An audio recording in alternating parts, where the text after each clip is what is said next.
السلام علیکم، خواجہ ولاگس میں خوش آمدید۔ آج میں آپ کو حج 2020 کی کچھ معلومات دینے جا رہی ہوں۔ ویڈیو کو اینڈ تک ضرور دیکھیے گا تاکہ آپ لوگ جان سکیں کہ اس سال کون لوگ حج کر سکیں گے اور حج کے لیے ان کو کیا احتیاطی تدابیر اپنانی ہوں گی۔ سب سے پہلے بات کرتے ہیں کہ حج کے خواہش مند افراد کو کیا کرنا ہوگا۔ تو وزارت نے ایک ویب سائٹ ایشو کی ہے جس کا لنک جو ہے میرے ڈسکرپشن باکس میں آپ کو مل جائے گا، اور یہ سعودی افراد کے لیے نہیں ہے، یہ ان افراد کے لیے ہے جو غیر ملکی ہیں اور سعودی عربیہ میں رہتے ہیں۔ اس لنک پہ جا کے آپ کو کوئی اجازت نامہ نہیں ملے گا، یہ ایک ریکویسٹ ہے جو آپ نے گورنمنٹ تک پہنچانی ہے کہ ہم حج کرنا چاہتے ہیں۔ اب بات کرتے ہیں کہ اس لنک میں آپ کو کیا کچھ جو ہے گورنمنٹ کو بتانا ہوگا۔ سب سے پہلے آپ نے اپنا نام، اپنی ڈیٹ آف برتھ اور اپنا اقامہ نمبر دینا ہے۔ اس کے بعد کچھ شرائط ہیں جو آپ سے پوچھی جائیں گی اور آپ نے ٹک اینڈ کراس میں ان کا جواب دینا ہے۔ سب سے پہلے اس میں پوچھا جاتا ہے کہ کہیں آپ کو شوگر تو نہیں ہے، کہیں آپ کو ڈائبٹیز تو نہیں ہے۔ سیکنڈ آتا ہے کوئی آپ کو بلڈ ڈس آرڈر، بلڈ پریشر جیسی کوئی بیماری آپ کو نہیں ہونی چاہیے، ہارٹ کا کوئی ایشو آپ کو نہیں ہونا چاہیے، سائیکالوجیکلی بالکل آپ فٹ ہوں، کووڈ-19 یا اس سے ملتی جلتی کوئی بیماری کبھی آپ کو پہلے ہوئی تو نہیں، اور حد عمر کیا ہے 20 سال سے اوپر اور 65 سال کے اندر آپ کی ایج ہونی چاہیے۔ اگر آپ 20 سال سے اوپر اور 65 سال کی عمر تک ہیں تو آپ حج کے لیے اپلائی کر سکتے ہیں۔ اس بات کا یہ مطلب ہوا کہ گورنمنٹ کو حج کے لیے وہ افراد چاہیے جو مینٹلی اور فزیکلی بالکل فٹ ہوں، کسی قسم کی کوئی میڈیسنز استعمال نہ کرتے ہوں۔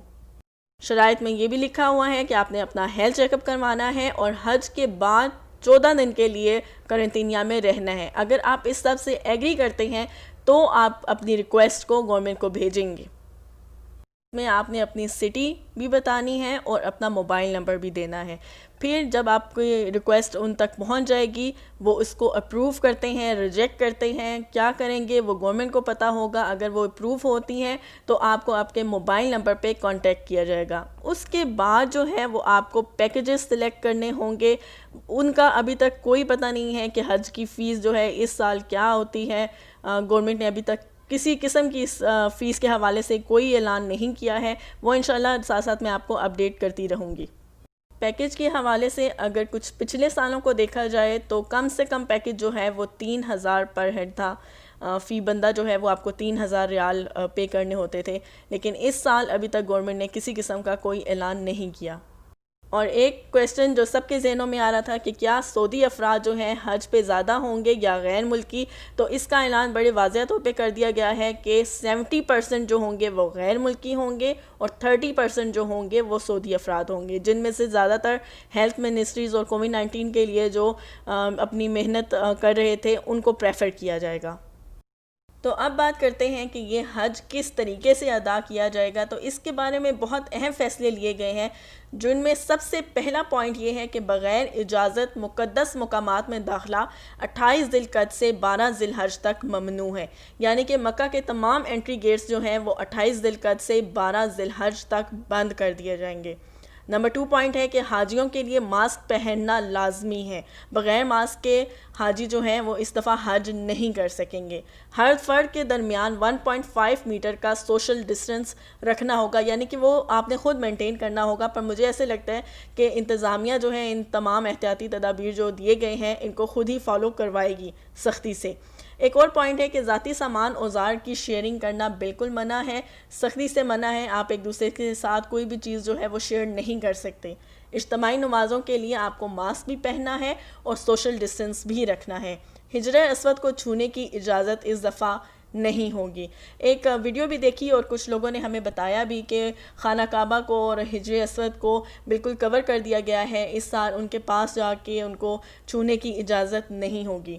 طواف اور سعی کے دوران سوشل ڈسٹنس بھی برقرار رکھنا ہے۔ رمی کے لیے پہلے سے تیار جو کنکریاں ہیں وہ آپ کو مہیا کی جائیں گی، اور عرفات اور مزدلفہ میں آپ کو پیک کھانا فراہم کیا جائے گا۔ آپ اپنے کھانے پینے کا سامان کوئی بھی اپنے ساتھ نہیں لے جا سکیں گے۔ یہ تمام پوائنٹس حاجیوں کے لیے ہیں۔ اب جو لوگ مکہ کے رہائشی ہیں ان کے لیے بھی 28 ذی القعدہ سے 12 ذی الحج تک مقدس مقامات پر جانے کی اجازت نہیں ہوگی، یعنی کہ صرف وہ لوگ جو اپروو ہوں گے اس لنک کے تحت صرف ان کو مقدس مقامات پر جانے کی اجازت ہوگی، حج کرنے کی تمام فیسلٹیز ان کو پرووائڈ کی جائیں گی، لیکن جو باقی لوگ ہیں ان میں سے کوئی بھی مقدس مقامات پر نہیں جا سکے گا 28 ذی القعدہ سے 12 ذی الحج تک۔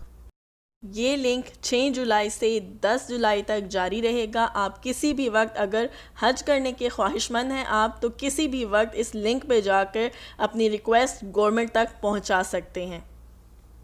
جب آپ اپلیکیشن دیں گے حج کے لیے تو اپلائی کریں گے تو اس اپلیکیشن کے اوپر یلو کلر کا مارک آ جائے گا، اور اگر آپ گورنمنٹ کی طرف سے سلیکٹ ہو جاتے ہیں حج کرنے کے لیے تو وہ مارک گرین کلر میں چینج ہو جائے گا۔ اس کے علاوہ کیونکہ آپ اپنا موبائل نمبر بھی دینا ہے اس لنک میں، تو آپ کو گورنمنٹ کی طرف سے میسج بھی آئے گا کہ آپ حج کے لیے سلیکٹ ہو گئے ہیں، اور اس کے بعد سلیکٹ ہونے کے بعد باقی تمام پروسیس جو ہے وہ سٹارٹ ہوگا، جس میں ہیلتھ چیک اپ ہے، اور آپ کو وزارت حج اور عمرہ، وزارت صحت کو بیان حلفی دینا ہوگا کہ آپ تمام احکامات پر عمل کریں گے، جن میں کہ حج کے بعد 14 دن قرنطینہ میں رہنا بھی ان احکامات میں ضروری ہے، آپ کو رہنا ہوگا۔ اب کویسچن یہ ہے کہ کتنے ایک لوگ سلیکٹ ہوں گے، تو وزارت کی طرف سے جو کہا گیا ہے وہ تقریباً 10,000 لوگ ہیں جو اس سال حج ادا کر سکیں گے، اور میں تو کہوں گی کہ بے حد خوش قسمت لوگ ہوں گے جو اس سال حج ادا کریں گے، اور جن لوگوں نے اپلیکیشن جو ہے وہ جمع کرائی ہیں ان تمام لوگوں کے لیے نیک خواہشات ہیں۔ اللہ تعالیٰ آپ کو حج ادا کرنے کی توفیق عطا کرے، اللہ تعالیٰ آپ کے حج کو قبول فرمائے، اور جو لوگ بھی حج پہ جائیں گے ان کے لیے بس ایک ہی بات کہوں گی کہ تمام امت مسلمہ کو اپنی دعاؤں میں ضرور یاد رکھیے گا۔ ویڈیو پسند آئی ہو تو اس کو لائک کر دیجیے گا، اور اپنے پیاروں کے ساتھ اس کو ضرور شیئر کریں۔ ہو سکتا ہے کوئی حج کرنے کے خواہش مند ہو اور یہ لنک ان تک آپ کے تھرو پہنچ جائے، یا پھر آپ کے ذریعے حج کی تمام معلومات جو ہیں ان تک پہنچ جائیں۔ اپنا بہت زیادہ خیال رکھیے گا، ہمیں بھی دعاؤں میں یاد رکھیے گا۔ پھر ملاقات ہوگی۔ اللہ حافظ۔